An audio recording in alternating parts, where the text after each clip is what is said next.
Meus irmãos, a paz do Senhor, seja muito bem-vindo ao canal Esaú Souza. Eu sou Esaú e estamos aqui para mais uma aula do curso teológico que aplicamos aqui no nosso canal.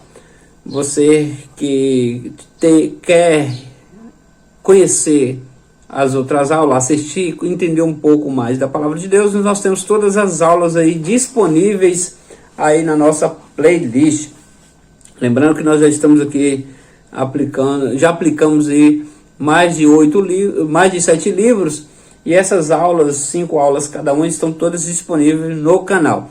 Hoje nós estamos falando do módulo Pentateuco, e precisamente hoje nós vamos falar do livro de Levítico. Lembrando que é Levítico e não Levíticos. Levítico aí vai se tratar de leis. Você sabe muito bem que Levítico vem de levitas, que é um dos filhos de Israel, das tribos de Israel.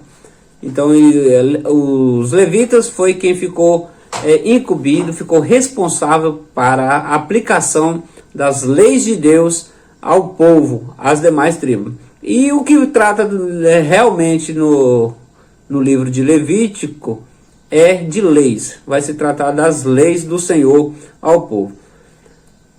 Nós já estudamos aí introdução a Gênesis, estudamos as aulas que já estudamos aí foram introdução a Gênesis e o livro de Êxodo.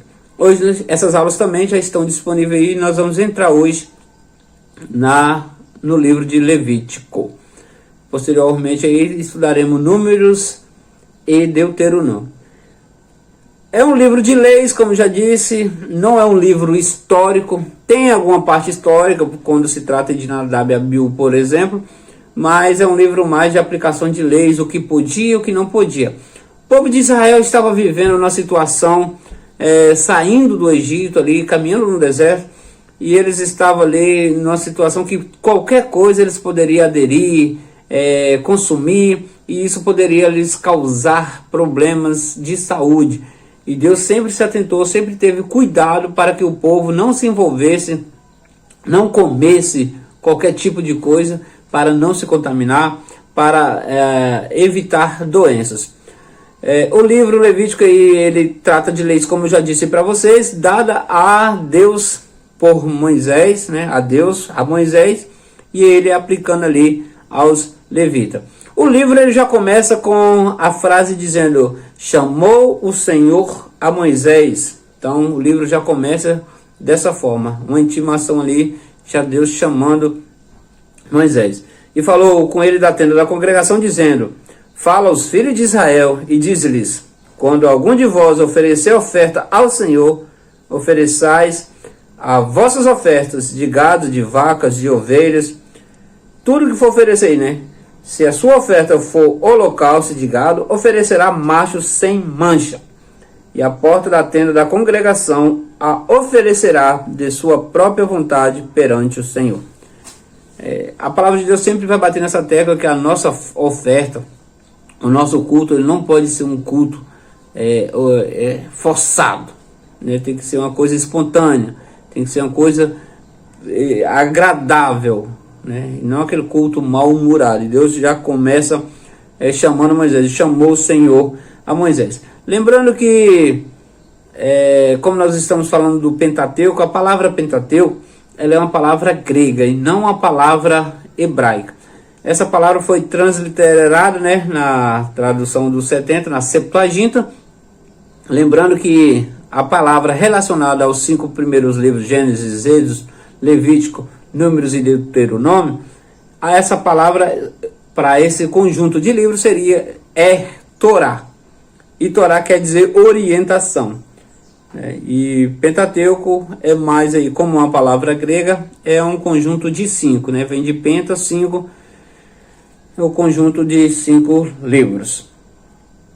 O nome hebraico era apenas Vaikra, né? Para Levítico. Aí depois foi transliterado, depois foi mudado, e aí ele se inclui aí na Torá. Lembrando que a Torá não é a Bíblia hebraica, né? A Torá, ela compõe a Bíblia hebraica. Isso também eu já falei nas aulas anteriores, na aula de Êxodo, você dá uma conferida para ver melhor isso aí. Eu tenho também um vídeo aí, ele é curto, um vídeo curto, falando sobre as tribos de Israel, sobre judeu, Israel e hebreu. Então procura esse vídeo aí para você ter um entendimento melhor. Da tribo de Levi saiu os sacerdotes, saiu os levitas, o pessoal responsável pelas coisas de Deus. Tem gente nos dias de hoje que diz ser levita pelo fato de tocar na igreja. Isso é ser levita? Lógico que não. O levita, ele encaixa mais no diácono do que nas pessoas que tocam. Levita é aquelas pessoas que montavam a tenda, que desmontavam a tenda, que carregava os pesos, que era responsável pela manutenção das tendas, pela manutenção do templo ali, do local ali de oferecer sacrifício, de oferecer culto a Deus. Então as pessoas têm uma visão equivocada sobre levita. Levita geralmente eram os que trabalhavam na casa do Senhor, eram os que mais faziam, eram os que limpavam, eram os que organizavam, eram os que providenciavam para que o culto acontecesse. Então isso quer dizer levitas. Então o levita está mais para diácono do que para músicos na casa de Deus. Lembrando sempre mais uma vez, para não pronunciar Levíticos no plural, que é um termo errado, assim como diz aleluias também, não é aleluias, quando no hebraico é aleluia, a pronúncia correta é aleluia. Não importa quantos aleluia você dê, mas a pronúncia correta é aleluia, aleluia, e não aleluias. Assim também Levítico e não Levíticos. Levíticos é errado. A pronúncia correta é Levítico, no singular. Os únicos relatos históricos são o que eu já disse para vocês, né? Trata aí da consagração do sacerdote e da morte de Nadab e Abiú no capítulo aí de 8 a 10 ali. Nessas partes ali, entra ali a parte, a pouca parte histórica que tem aí no livro de Levítico. O livro todo praticamente é dedicado aí ao serviço do santuário. Viu o que eu acabei de dizer para vocês sobre o que é ser levita? Dedicar a parte ao serviço do santuário, do local de adoração ao nosso Senhor. Uma das evidências da veracidade de Levítico é que outras partes do Antigo Testamento, além de Jesus e os apóstolos, citam fatos aqui registrados, e isso deve calar os céticos que não creem na veracidade da Bíblia. Mas essa questão de crer ou não crer na Bíblia é complexo isso aí, porque se a pessoa não crê na Bíblia, ela não tem direito, não tem autoridade, não tem moral para falar de Bíblia com você, porque ela não crê na Bíblia. Então, e você crê, você fala de algo que você crê. Tem pessoas que querem discutir, eu estou falando essa questão colocando a situação que a pessoa quer discutir assunto com você, sendo que ela não crê na Bíblia. Ela quer defender algo, quer fazer uma aplicação errada, só que ela não crê na Bíblia. Então você já falou, mas você não crê na Bíblia, por que você está citando isso? Por que você está usando essa referência? Já tem outros que creem em parte e fazem citações erradas, e em outras partes não crê. E aí quer discutir também. Isso também é perca de tempo. Autoria e data. Moisés deve ter composto esse livro durante o tempo de relativa folga enquanto Israel habitava no deserto, depois do episódio de Cades Barneia. A data é incerta, ninguém sabe dizer o certo, até hoje aí vive aí essa discussão, e os pesquisadores não chegaram em um acordo, mas pode ter sido entre 1400 a 1444 a.C. Alguns autores acreditam que o tempo que envolve o livro de Levítico, Deus falando a Moisés e escrevendo, seja de uns 30 dias, logo depois que o tabernáculo foi erigido no primeiro dia aí de abril de 1444. esta datação é apenas uma sugestão, tá, irmãos? É uma suposição que possa ter acontecido aí. Em Levítico, a santidade humana é simbolizada pela perfeição física. Por isso, o livro exige animais perfeitos para seus muitos sacrifícios. Olha como que começa aí. Olha como que começa o livro de Levítico. E chamou o Senhor a Moisés e falou com ele da tenda da congregação. Aí no versículo 3 diz assim, ó: se a sua oferta for holocausto de gado, ofereça macho sem mancha ou sem defeito nenhum. Então, o cuidado aí era de oferecer. O livro vai se tratar de santidade de Deus, da santidade de Deus e a santidade do homem.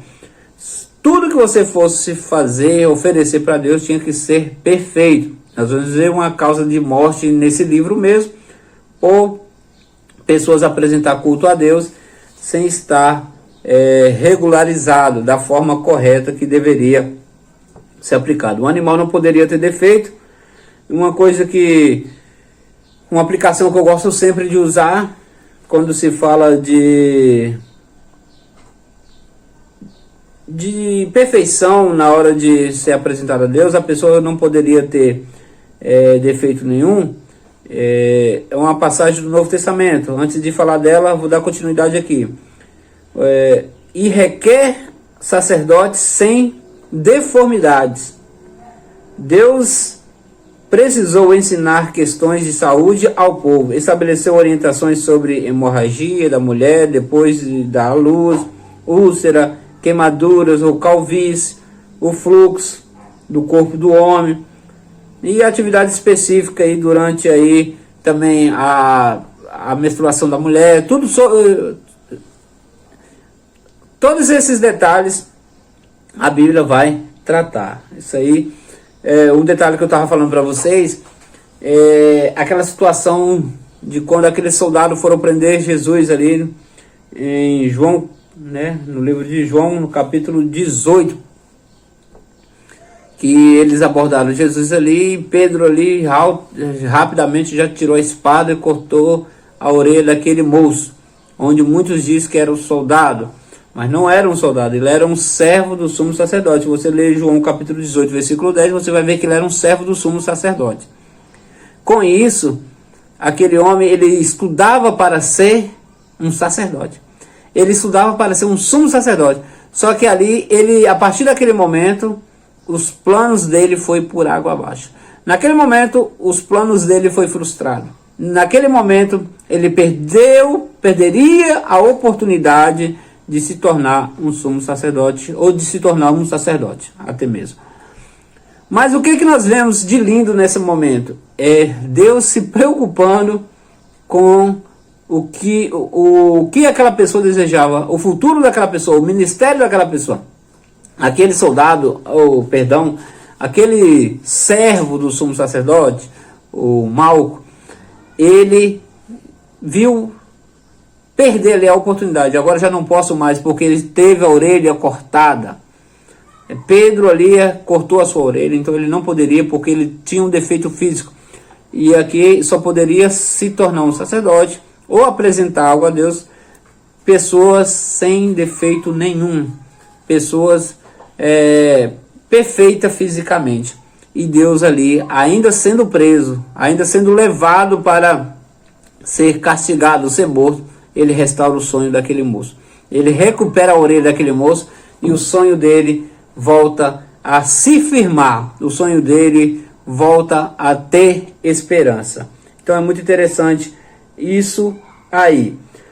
As pessoas precisavam ficar fora do arraial, né, acontecendo isso aí, hemorragia, e diversas outras coisas. Tudo isso, quando acontecesse, a pessoa tinha que ficar fora do arraial. E somente depois de examinado pelo sacerdote, que declarava totalmente limpa, poderia voltar para o acampamento. Lei do holocausto: o animal macho teria que ser sem defeito, como já apliquei agora. A imposição de mãos, irmãos: o sacerdote, ao impor as mãos sobre a oferta, colocava sobre o animal os pecados do ofertante por este fazia expiação. Essa questão de impor as mãos, cuidado com quem você vive mandando colocar as mãos na sua cabeça. Porque de acordo com o que tiver a vida da pessoa, ela vai transmitir aquilo para você. A doutrina da imposição de mãos, ela é muito importante.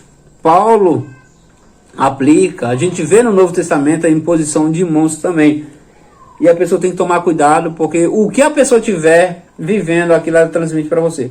Às vezes só porque uma pessoa chegou na sua igreja e está ali pregando ali, você acha que aquela pessoa tem autoridade para impor a mão na sua cabeça. Quanta gente na igreja que não é doutrinada, às vezes que não é disciplinada, quando eu falo disciplinada, que não é tratada com os ensinamentos bíblicos, vê uma pessoa de movimento que chega e todo mundo já faz fila aí para receber imposição de mãos. Cuidado, peça para impor a mão sobre a sua cabeça aquelas pessoas, os presbíteros, os evangelistas, os ministros, os pastores da sua igreja que você conhece, que você sabe que são pessoas de Deus realmente.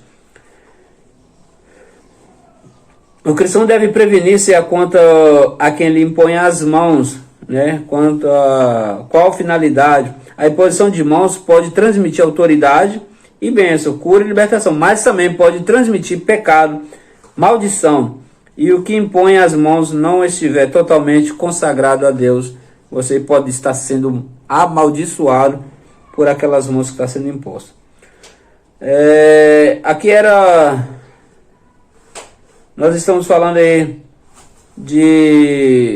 da transmissão ali do pedido de perdão. As mãos eram impostas sobre o animal. O perdão é retirado, né, a retirada do pecado ali no momento ali da imposição das mãos. O pecado da pessoa que estava oferecendo o sacrifício era transmitido ali para o animal e ele era morto. Tem 6 textos em Levítico que trata da imposição de mãos, né? É bom estar atento a isso aí. Toda a culpa de transgressões era transferida, né, do ofertante para o animal. Busque conhecer melhor essa questão aí da posição de mão, tá, irmãos? Busque melhor, para com esse negócio. Você é desse tipo que fica acompanhando aí, atrás aí de campanha, que fica atrás aí de pessoas para orar na sua cabeça, para te revelar. A revelação melhor, a revelação saudável é a revelação bíblica. Os vários tipos de animais, né? Tinha vários tipos de animais que poderiam ser utilizados: novilhos, bezerro, ovelhas, cabras, rolas, pombinhos, né?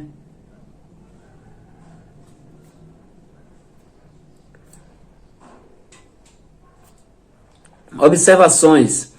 Pode-se perguntar como fez Judas, por que tanto desperdício? João capítulo 12. Isso poderia alimentar tanto pobre e necessitado. Por que queimar tanta carne sobre o altar? Você já se perguntou sobre isso, não já? Por que tanta carne ali queimada sobre o altar? Por que isso? Aquilo que é oferecido ao Senhor não é jogado fora. A obediência, né, cristã, a obediência ao Senhor pode custar caro. No entanto, ele cumpre e recompensa o cristão com tantas vezes. Irmãos, aí às vezes você pergunta assim: nossa, mas por que queimava tanto animal? Por que oferecia tanto animal? Fazer como Judas disse ali. Por que João capítulo 12, onde Judas vai dizer: por que tanto desperdício? Poderia vender esse perfume e etc. Mas, irmão, lembrando uma coisa: quando se trata para Deus, não é desperdício. Lembra lá Davi? Quantos touros, Salomão, quantos touros foram que sacrificou ali no mesmo dia? Isso não é desperdício. Quando se tratando de Deus, Ele nos recompensa, Ele nos abençoa de forma extraordinária, que nós não podemos, não conseguimos agradecer. Aí tem uma tabela do sacrifício, né? O holocausto, o elemento que era usado no holocausto: novilho, carneiro, ave, rolinhas, pombinhos. As pessoas muito pobres usavam pombinhos. O propósito: ato voluntário de adoração e expiação por pecados sem intenção geral, expressão de dedicação, devoção, total entrega a Deus. Esses eram os motivos aí. Oferta de cereal, grãos, azeite, incenso, pães, bolos, que mais? Qual é o ato voluntário? De adoração, expiação e assim sucessivamente, era basicamente o mesmo. Só mudava aqui, no caso, os níveis do sacrifício, né? Porque tinha pessoas que poderiam utilizar uma novilha, uma ovelha, já tinha outros que não tinham condições nenhuma. A oferta do pecado, novilho para o sumo sacerdote, um bode para o líder, ovelha ou cordeiro para as pessoas em geral, rolinhas e pombinhos para os pobres, jarro da melhor farinha, a expiação obrigatória para o pecado, né, também. Tudo vai ser basicamente a mesma coisa. Só muda, como eu já disse para vocês, as condições financeiras. Colocando em outra linguagem, havia sacrifícios e expiação, oferta pelo pecado e ofertas pela culpa. Ofertas de comunhão, que inclui ofertas do cumprimento dos votos, oferta de gratidão e ofertas voluntárias. Sacrifícios pacíficos, oferta de gratidão, oferta de ações de graças e oferta espontânea com produto da terra. Aquela oferta que você dá de coração, sem obrigação nenhuma, você dá porque você é grato. Assim como a questão do dízimo, você dizima não é porque você vai ser salvo, não. A questão do dízimo é questão de gratidão. Lembrando que o dízimo, ele nem terminou no Novo Testamento e nem começou na lei, né? O dízimo ele é anterior à lei, ele é antes de Moisés. O dízimo é desde Abraão, né? Você vê que Jacó dizimou, Abraão dizimou. Então o dízimo ele é bem antes da lei. Quando se prepara pães ou bolos usados, pode-se oferecer sem fermento. Eram os pães asos. Aí nós vemos aí algumas referências de fermento e não fermento, né? Uma ocasião,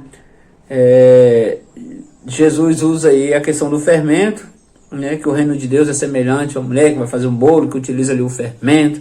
Já Paulo também já faz uma advertência sobre o fermento, né? Sobre uma colocação ruim do fermento. Então isso aí foi o que nós tratamos na aula no livro passado, módulo passado, de exegeses, hermenêutica e homilética, né? Esses assuntos a gente tem que entender que algumas palavras têm vários sentidos e nós temos que saber qual é a revelação que está trazendo ali. A farinha poderia ser oferecida também cozida em frigideira. Nenhuma dessas ofertas poderia ser oferecida com mel ou fermento. Isso aí, esses dois não se misturavam. A Torá explica que o ponto de vista alegórico, mel e fermento são dois elementos extremos, com sabores radicalmente opostos um ao outro. Isso sugere que o extremismo e radicalismo são prejudiciais. Então o fermento e o mel não poderiam ser usados. Ofertas pacíficas com animais, sacrifícios pelos pecados. Aí teria o novilho, pecado individual, novilho, pecado coletivo, né, de ignorância.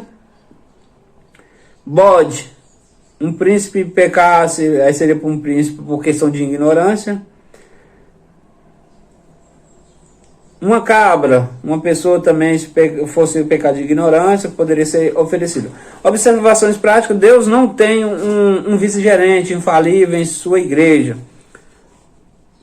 Os pastores, os responsáveis pela igreja, eles são pessoas igual a todo mundo.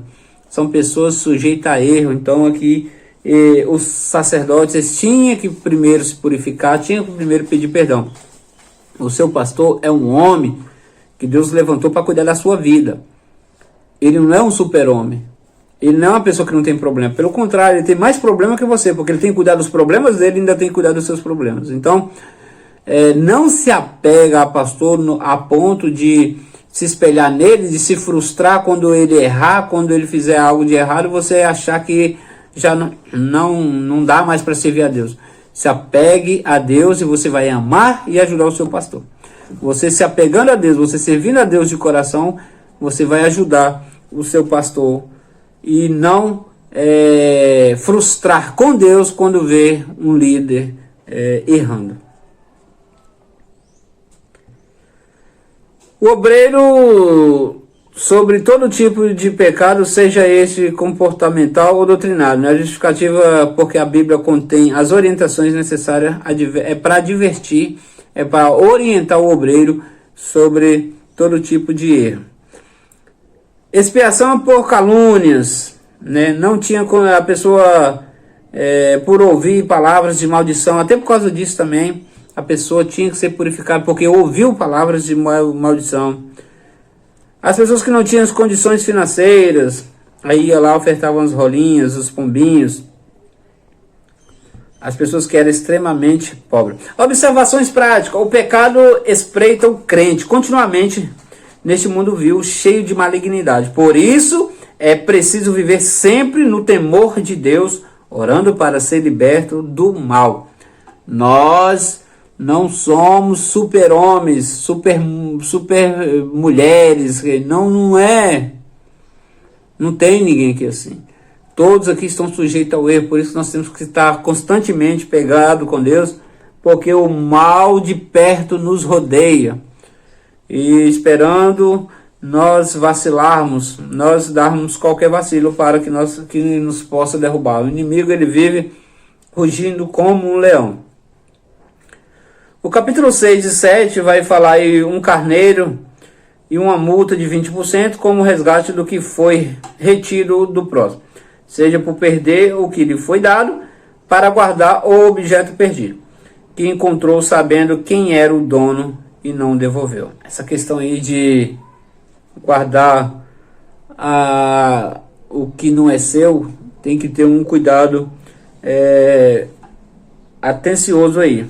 Se for olhar lá a questão dos talentos, Mateus capítulo 25,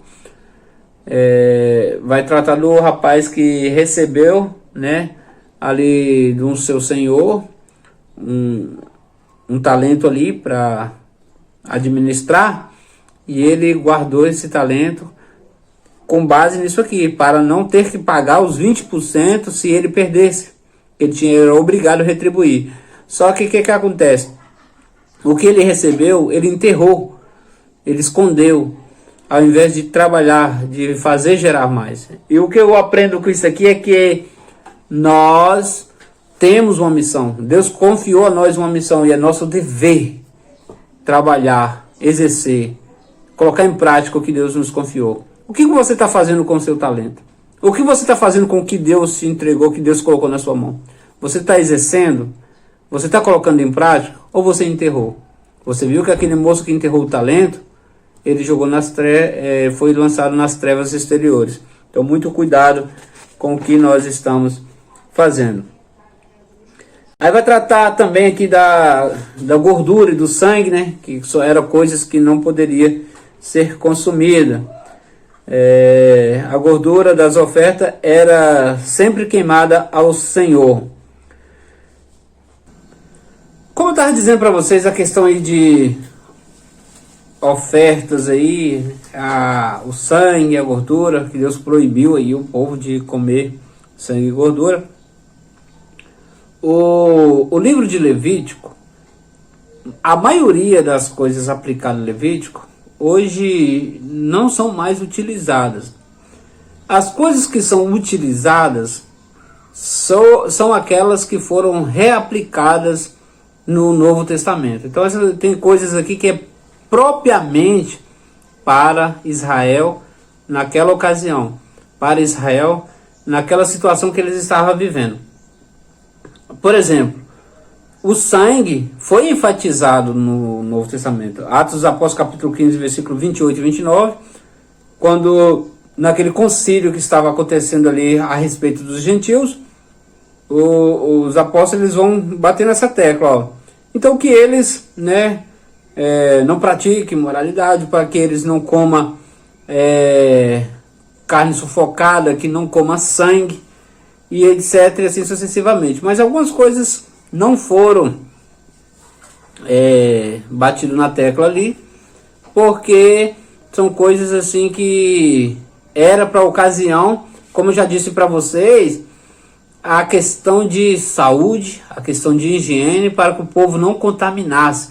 Um cuidado que Deus tinha sempre com o seu povo, com Israel, era sobre contaminação, era sobre idolatria. Então essas duas coisas Deus queria que eles seguissem a risca, para que eles não fossem contaminados, não se enchessem de doenças e não adulterasse. Que adulterar aqui é o que?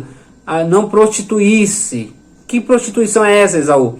É a adoração a deuses estranhos. Então, eram esses os caminhos que Deus queria que eles seguissem, fora da prostituição e fora das doenças, das muitas doenças que existiam nas ocasiões.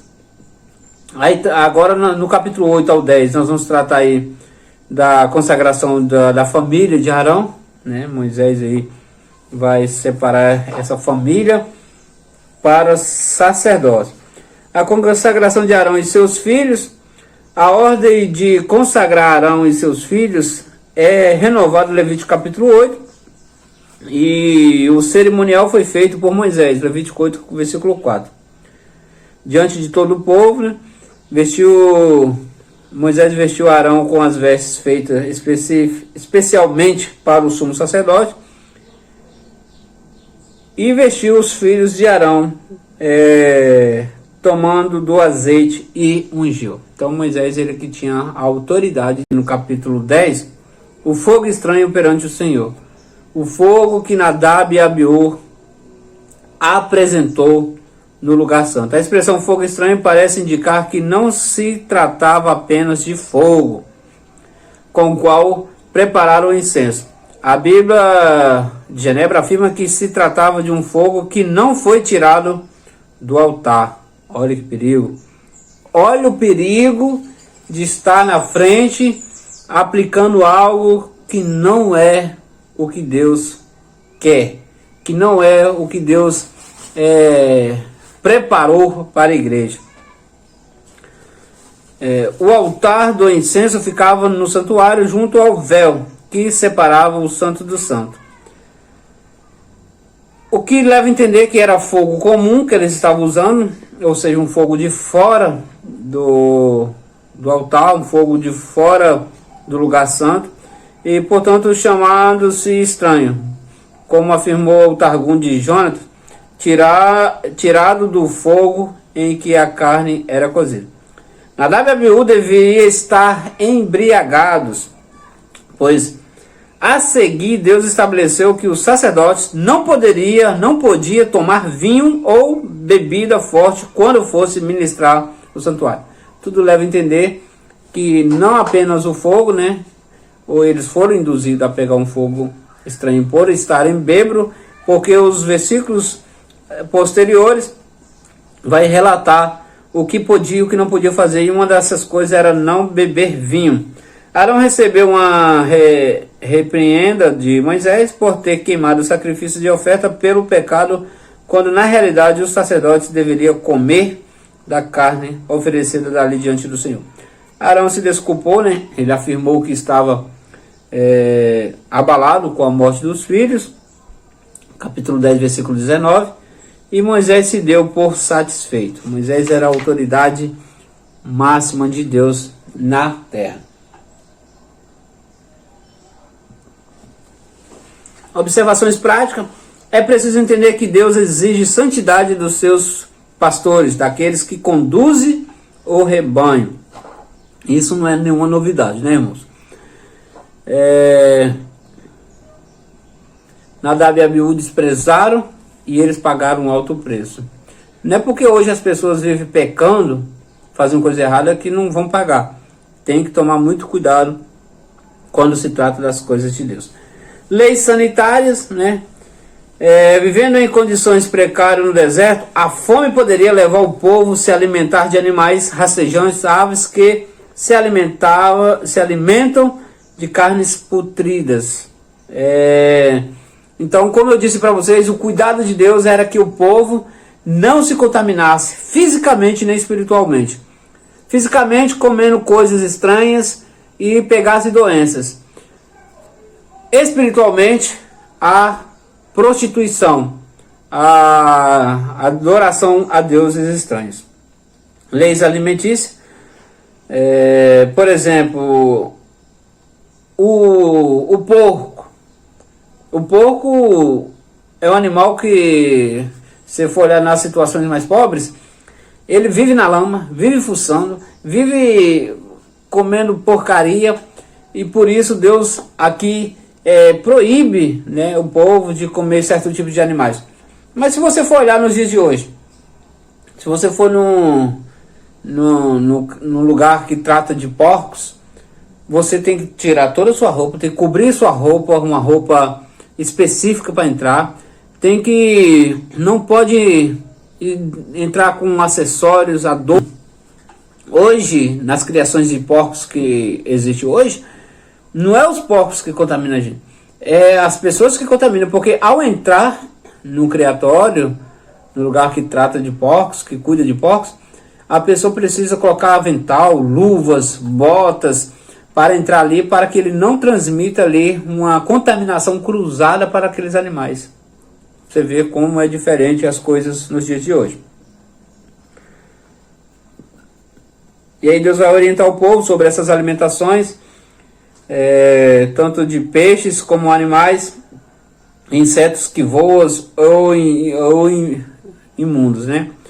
Insetos mesmo, né? Aí eles comiam um tipo de insetos também. João Batista, por exemplo, no deserto, capítulo 3 de Mateus, vai dizer que ele se alimentava de gafanhotos, né? No entanto, conforme a Torá, essas restrições alimentícias têm um duplo caráter: higiene e pureza. É o que eu já disse para vocês, moral dos indivíduos. O motivo da pureza moral, Levítico 20, a lei para quem tocar cadáver, não poderia tocar cadáver. Objetos contaminados, isso aí é animais, homens mortos. Contaminava também os objetos como vestimentas, pratos, sacos, vasos de barros. O resumo de todas essas proibições é que Deus não queria habitar no meio de um povo sem higiene. Deus é limpo, Deus é puro. Então esse é o motivo das exigências de Deus, que Deus ele é puro. Paulo teve que tratar seriamente com os judeus a questão de alimentos, porque esses queriam impor sobre os convertidos, gentios, as leis de sua nação. Na conclusão deste livro, o autor faz mais algumas observações a respeito. Leis da maternidade, né, o homem, a mulher quando...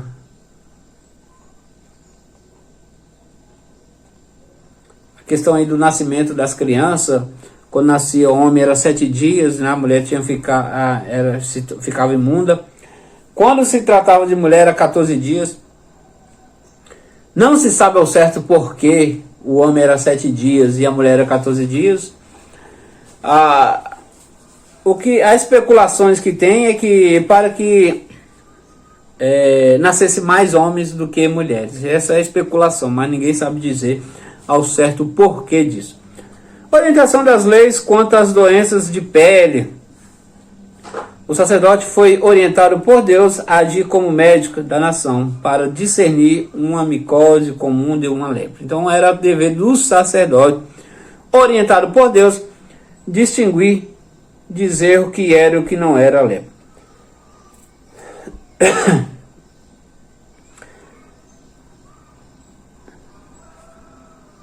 Eles tiveram a capacidade de identificar também o que era uma calvície. Bastava, para um tanto, rapar a cabeça. Caso fosse uma lepra, ficaria imundo. Em caso de lepra, a pessoa deveria residir em casa separada, fora do arraial. E esse costume fez existir pequenos vilarejos de leprosos ao redor das grandes cidades, né? Essa questão da lepra aí, a pessoa ficava isolada dos demais.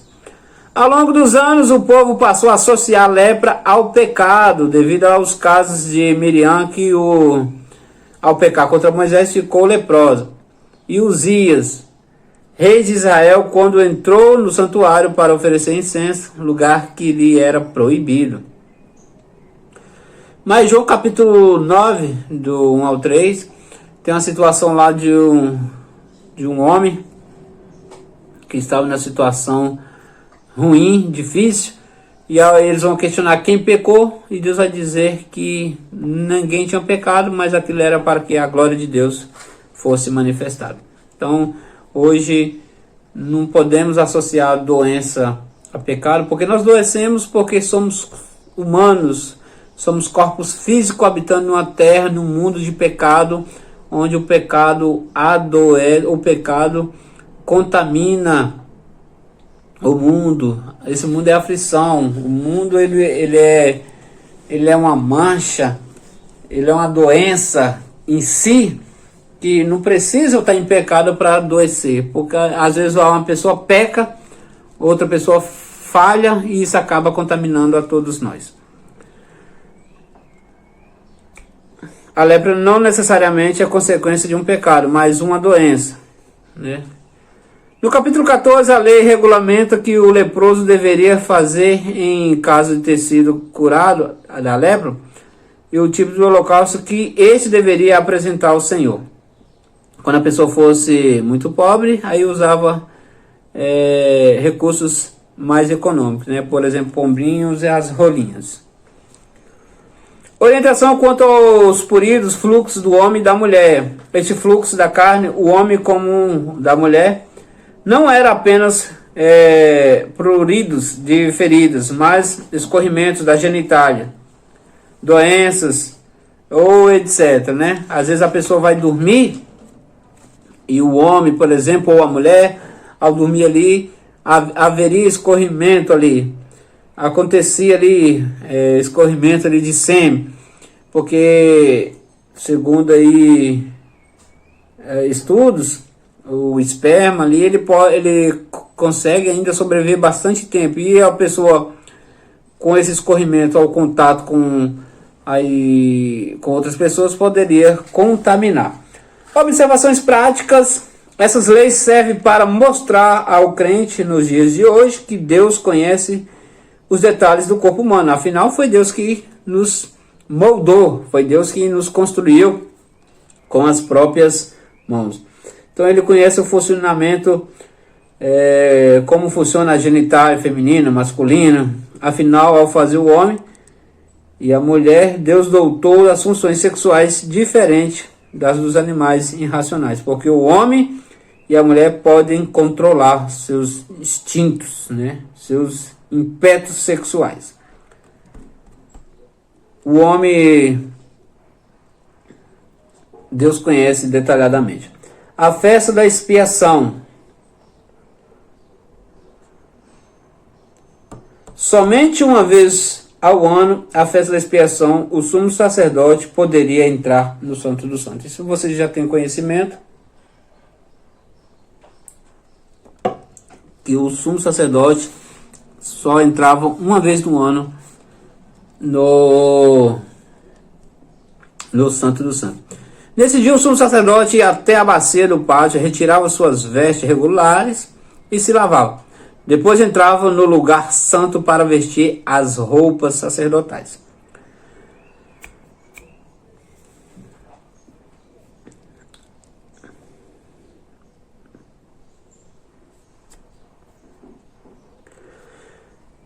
Depois de acontecer aí o sacrifício, né, o chamado tenda do encontro, aspergir ali o sangue do bode.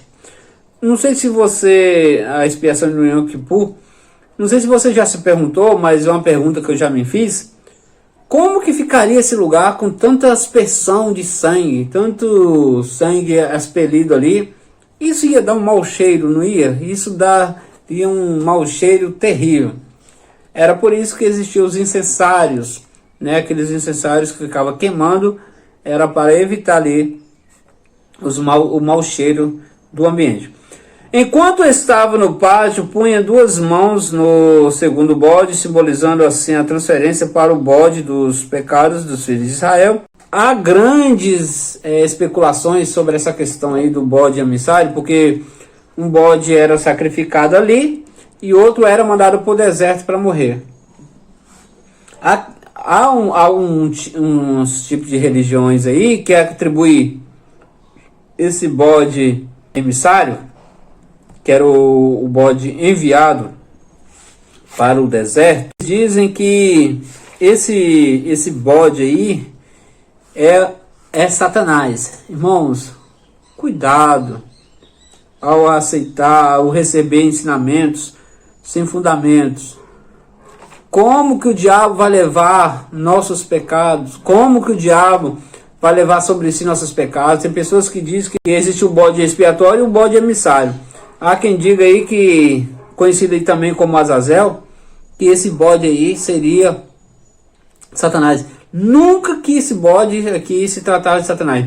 Isso aqui se refere que quando ele era levado para o deserto, significa que os nossos pecados foi lançado no esquecimento. Quando foi pedido perdão aqui, o pedido de perdão é o lançamento no esquecimento. Esse bode emissário aqui trata de esquecimento. Azazel aqui se trata de esquecimento. Deus não se lembra mais. Os seus pecados, Deus não se lembra mais. Deus já perdoou. Então o perdão aconteceu. Mas não tem nada a ver que esse aqui é um anjo Azazel, que é um demônio, que é não sei o que. Não. O diabo ele não levou sobre, ele não carregou, nunca carregará as nossas culpas. Pelo contrário, ele é acusador. Ele é quem acusa, ele é quem aponta o dedo.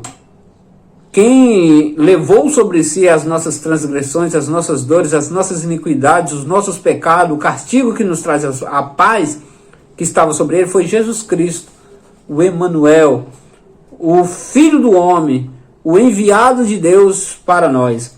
Ele levou sobre si, mas o inimigo, o diabo, ele não leva a culpa de ninguém, ele culpa os outros, tá? Então, foge dessas interpretações aí, tem algumas crenças aí e seitas por aí que defendem esse bode emissário seria aí o diabo. Nunca foi e nunca será. Aqui se trata de esquecimento. Esse Azazel aqui fala de esquecimento, foi levado para um lugar de esquecimento, um lugar onde Deus não se lembra mais. A palavra de Deus já nos relata que os nossos pecados Deus não lembrará mais. O único lugar de adoração e a proibição de se comer sangue. Atos capítulo 15 e o versículo 28. Né? Deus proíbe lá novamente a questão de comer sangue. O culto, o único lugar de sacrifício. O culto dos cananeus era oferecido aos demônios. E Deus queria evitar que isso acontecesse com o povo da terra, que tinha como imagem. Deus aqui advertindo aqui, o Israel, para não caminhar, igual eu já falei para vocês, a prostituição, a adorar outros deuses. E os cananeus, eles tinham aí alguns deuses, que era o símbolo de bode. E Deus queria que o povo fugisse desse tipo de pessoas. A proibição de comer sangue tinha um objetivo: ensinar o povo que o sangue era para Deus. Então Deus bate nessa tecla aqui também, a palavra de Deus ela enfatiza isso aqui no Novo Testamento. Observações práticas. Quanto à idolatria, é possível, no entanto, adorar ídolos invisíveis, ou seja, ídolos guardados no coração. Leis sobre atividades sexuais ilícitas. O livro de Levítico também vai advertir sobre o incesto, né? O relacionamento sexual entre parentes, que era um costume dos povos, principalmente lá no Egito. A pessoa poderia até continuar aí com essas práticas.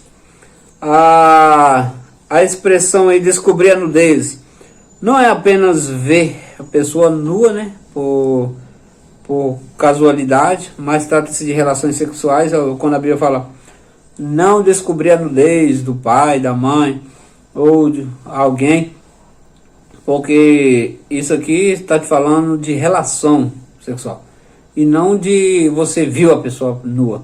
Porque se você precisa cuidar aí de um parente seu, dar banho, às vezes aí trocar fralda, alguma coisa assim, você vai estar ali, você vai ter que ver ali a nudez ali, vai estar vendo a pessoa nua. Então não se trata apenas de ver, mas trata aqui de relações sexuais. A lei trata ainda de relação sexual entre pessoas do mesmo sexo, né? Aqui está falando da homossexualidade. A homossexualidade é uma palavra nova, né? Mas a Bíblia trata mais geralmente como sodomia, né? Afeminados. Então é uma prática que a Bíblia sempre condenou também.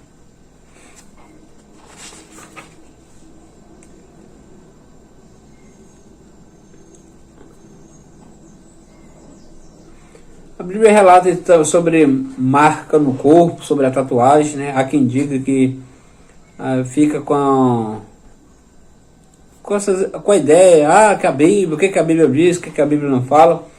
A Bíblia, capítulo 19, versículo 28, ela vai dar uma orientação sobre a tatuagem. Não se pode fazer tatuagem, pois a tatuagem ou marca corporal tem origem no culto aos mortos. Deus proibiu que alguém trouxesse sobre seu corpo algum tipo de marca. Então tá aí sobre essa questão. Médios têm contatos com demônios, aquelas pessoas que consultam espíritos. Foi condenado aqui também. Penas com relação às leis mencionadas no capítulo 18 e 19. Adoração a Moloque. Lembrando que esse Moloque é um deus amonita, né? Que os cananeus o adorava. A imagem de Moloque era um ser gigante com uma boca enorme. Dentro dele era posto fogo e as criancinhas eram colocadas na boca desse monstro que engolia vivos. Lembrando que Salomão permitiu que o povo, o rei de Israel preparou um altar para esse demônio, né, que é conhecido aí como Moloque.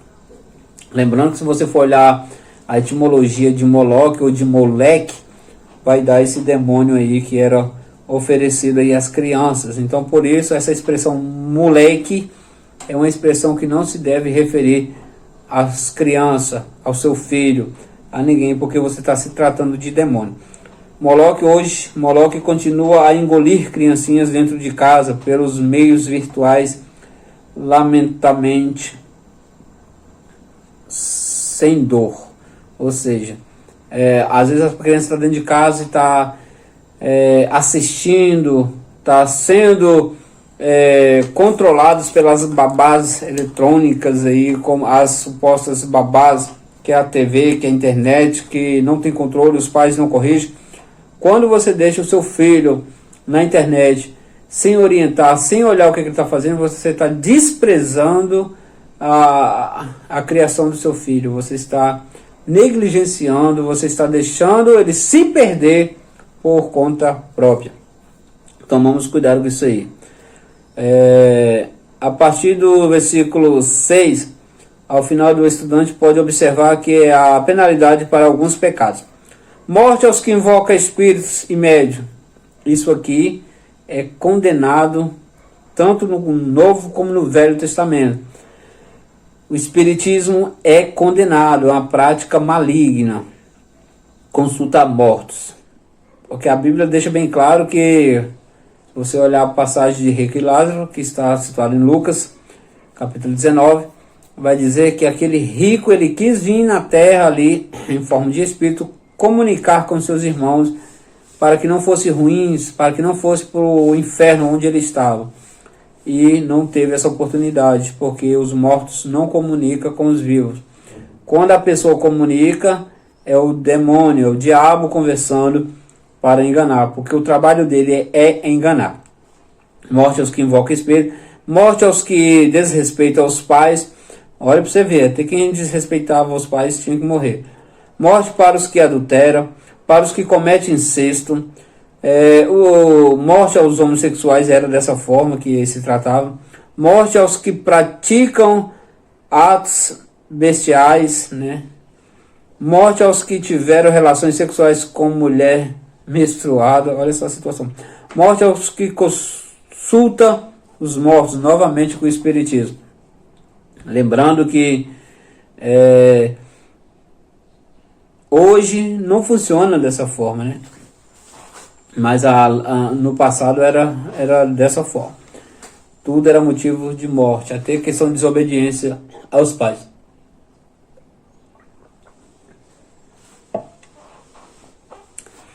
Pena diversas para os sacerdotes. O sacerdote ele tinha que casar somente com uma mulher virgem e a sua família deveria obedecer aí as regras do sacerdócio. Para exercer a função sacerdotal, o homem não podia ter defeito físico, inclusive a genitália, e tudo isso indica viralidade e funções sexuais plenas. Por isso que o sexo é uma bênção, é uma dádiva de Deus para nossas vidas, mas o sexo dentro do casamento. As festas fixas, né?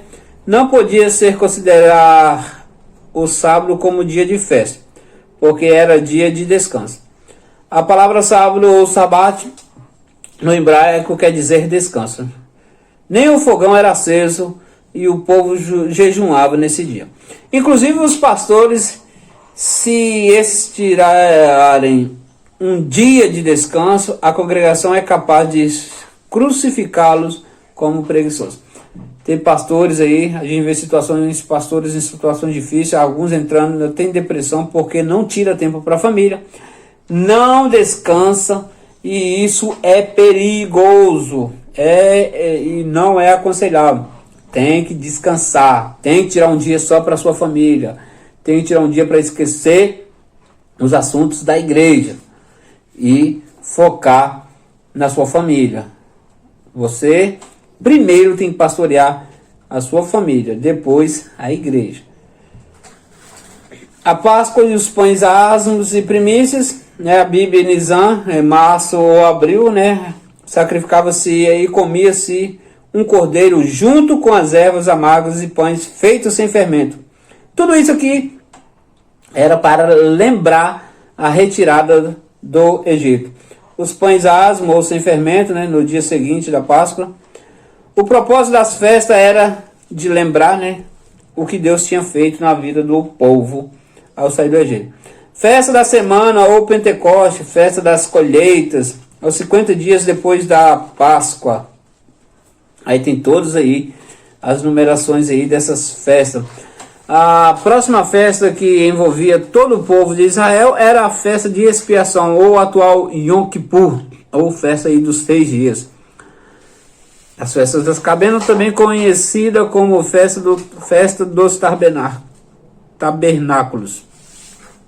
Aí tinha a festa das trombetas, Rosh Hashanah, corresponde ao nosso setembro e outubro. O dia da expiação, em Yom Kippur, que o povo repousava e jejuava.